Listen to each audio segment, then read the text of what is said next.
We need this. This is the closest pharmacy. Remember, it was only 2 months ago when a car rammed into the front entrance of this location.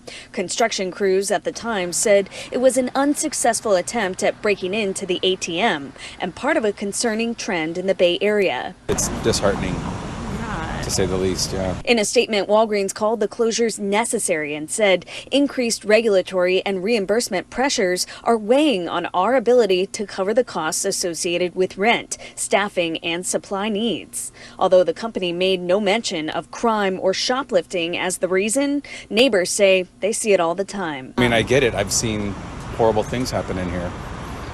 Like people stealing things, just coming in with bags and just going into their bag. I've seen kids, I've seen homeless people doing it, I've seen people that seem like they don't need to be doing it. The Potrero Hill location is the same one, tied to a major Walgreens crime spree over the span of several months last year, which resulted in the arrests of 8 suspects, some as young as 12 years old. San Francisco police said the group is accused of committing 23 thefts over 4 months, stealing more than $84,000 in Walgreens merchandise. We need this. We need this. We need this, just in case we don't feel good and we want to send our kids down to get toilet paper, soap, all that good stuff. Hello, ladies and gentlemen. I hope you're all having a great and wonderful day. Well, what we have here is that San Francisco is closing 12 of its stores because of the horrible and increasing crime that is happening in San Francisco.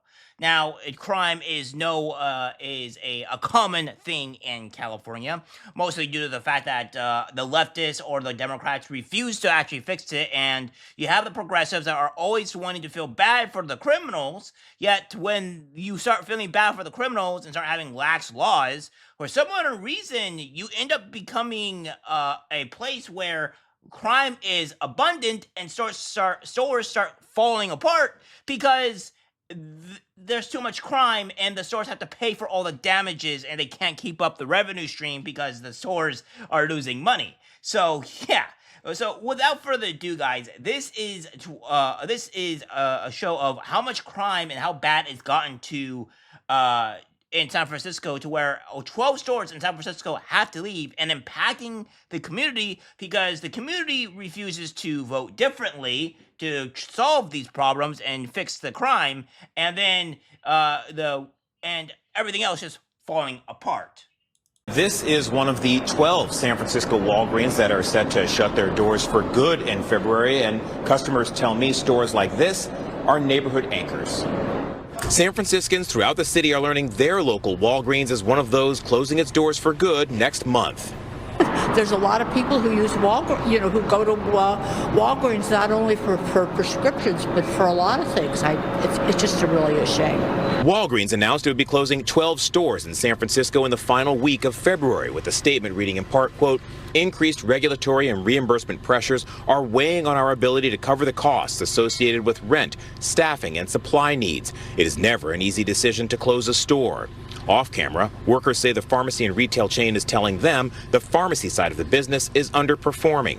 Customers also point to rampant theft at some locations. We captured this video of a man walking out of the Geary Walgreens with a suitcase full of beer and food that workers inside were saying he hadn't paid for. Customers say the Blockbuster and Ross that had been here at the Geary Mall are already long gone. And this is this building is a whole block long. What are they going to do with this building? It's empty except for Domino's. Like, what are they going to do here? It's just going to be an eyesore. It's just going to attract more trash and more people and more. Anyway, I was pretty bummed when I read the news this morning. Supervisor Shaman Walton said 2 of the Walgreens locations that are closing are in his community and will deprive San Franciscans of access to medications they need and retail options. We obviously have communities of color. We have seniors and folks with disabilities that rely on these pharmacies. Not having these right in our community is going to have a devastating effect. Supervisor Walton said he has been in discussion with Walgreens and said the company has made it clear that these closures are coming and that there's no room for delays or negotiations. He said he's already reaching out to the new mayor. All right, guys. So yeah, that's what we have here, right? This is what we have. We're having crime hurting people and really just causing issues because the pro-crime policies that the Democrats are keep on establishing, keep on bringing up, are what's hurting everybody in the long run, right? It's not actually benefiting anybody. It's only hurting the people that can't afford to be there, right? And this is just a reality. And how the one guy said is like, well, what are they going to do? Where are they going to put it there? It's like, well, you're kind of feeling entitled to where it's supposed to be there. Well, we're not really entitled to much of anything. We're kind of given a service and we are to pay for that said service if we need it.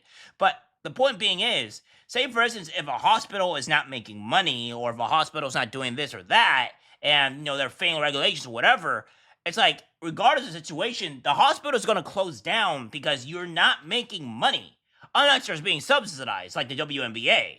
But in normal, a business has to be making money. They have to be there's operation costs. They have to start making money. And if it's not putting pencil to paper, if it's not making sense that like this business is making me lose more money than gaining, and I can't keep this up. Yes, I'm going to have to close this down because it's just a thorn in my backside that I just cannot deal with.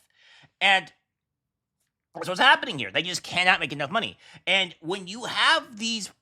now, obviously, the Prop 36 has not come into a full effect yet. And even if it has come into effect, it's not going to start working immediately. You have to give it some time, a few months to start kicking in. And we'll maybe start seeing those effects. But as of right now, thanks to Democrats' pro-criminal policies, we're getting these results. And you can't be having this. Now, this is the actual dashboard here of what is going on in the Bay Area and what have you, what's going on here, right? So, across San Francisco, we have homicide is not down, but it says a rape is slightly up or what have you to the years prior. Now, what we want to do is... this is only from 1 to 12 to 25. So this is not too great of a times table. But even here, you can tell that larceny is still up. This is all within a 12-day time period, all right? This is not even counting today. Larceny is up 111, 308, motor vehicle theft. All this stuff is up, and it's only been 12 days. So let's just do a little bit of math here and kind of understand of like, if it's up this much already within 12 days, and God forbid what it could be in 2024, right? To all this stuff, right? So again, crime is up, and it's causing these things that's going to happen. Now, we're going to talk. We can say as well that when you do these policies, the rich are only going to be benefiting this. The poor people are going to be the ones that suffer. And that's kind of where we're at right now. And lo and behold, this is what's going on. So, be as it may, guys, San Francisco's collapsing. It's been collapsing. I don't see it recovering anytime soon until the people start voting differently. That's the only way I can say it. People don't want to start, you can't start blaming people or whatever. I can understand that. But at some point, you have to start understanding if, like, well, what's the solution? Well, these are the solutions. But if you're voting for people that are not having those solutions, I don't know what else to tell you. I can give you solutions, but if you don't actually do those solutions, it's pointless, right? So that's just the way it is. So yeah, San Francisco is falling, San Francisco is failing, and what can you do? All right, guys, that's it for the video. Let's get a share. As always, take care, my friends. I'm disgusted by what I see in public. Even people closest to us can't be trusted. This is algorithmic disease, the social media.